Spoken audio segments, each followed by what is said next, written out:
Mohanlal India ഗവൺമെന്റിന്റെ ഭാഗമാണ്. ഇന്ത്യക്ക് വേണ്ടി നിൽക്കുന്ന ഒരാളെന്ന് പറഞ്ഞു നടക്കുന്ന ഒരാൾ ഇത്തരത്തിലുള്ള ഇന്ത്യ ഗവൺമെന്റിന്റെ ഭാഗമായി നിൽക്കുന്നവരൊക്കെ അവമതിക്കുന്ന രീതിയിലുള്ള ഒരു സിനിമ എടുത്തപ്പോൾ അതൊന്നും അയാൾ അറിയാതെ ചെയ്തു എന്ന് എനിക്ക് വിശ്വസിക്കാൻ സാധ്യമല്ല. ലഫ്റ്റനന്റ് കേണൽ പദവി അദ്ദേഹത്തിന് തിരിച്ചു വാങ്ങണം. ആനുകൂല്യങ്ങളൊന്നും. ഹലോ ഗൈസ്, രാവിലെ ഒരു ന്യൂസ് ഉണ്ട്.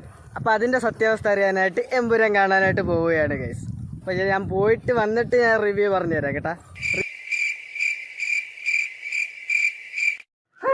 ഗൈസ്, ആ ന്യൂസ് കണ്ടിട്ട് പടം കാണാൻ പോയതാണ് ഞാൻ.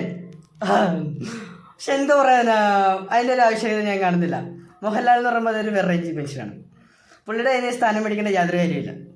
ചില പാർട്ടിക്കാരെന്ന് പറയുമ്പോൾ ഈ 3 പാർട്ടിക്കാരുണ്ട്. ഈ 3 പാർട്ടിക്കാരിൽ 3 പേർക്ക് നന്നായിട്ട് പൃഥ്വിരാജ് കുത്തിയിട്ടുണ്ട്, നന്നായിട്ട് പറയുന്നുണ്ട്.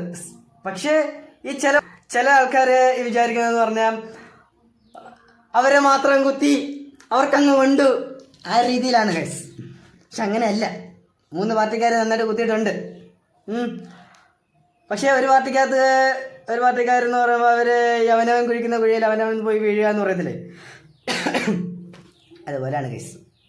അവന്മാർ തന്നെ ഒരു വിഷയം ഉണ്ടാക്കി, അവന്മാർ തന്നെ അതിന് എങ്ങനെ ചാടുമെന്ന് ഇപ്പോൾ ആലോചിച്ചോണ്ടിരിക്കുക. പലയിടത്തും കൊണ്ട് കേസ് കൊടുക്കുന്നത്, പലരുടെയും പേര് കേസ് കൊടുക്കുന്നത്. എന്തൊക്കെയാണ് ഇവിടെ നടക്കുന്നത്? നിങ്ങൾക്ക് ഇതിനെ കുറിച്ച് എന്തെങ്കിലും പറയാനുണ്ടെങ്കിൽ ഗൈസ് കമൻറ്റിനകത്ത് രേഖപ്പെടുത്തട്ടാ. പറയൂ ഗൈസ്, പറയൂ. ഞാൻ ഇതിനെക്കുറിച്ച് റിപ്ലൈ എടുത്തായിരിക്കും ഗൈസ്.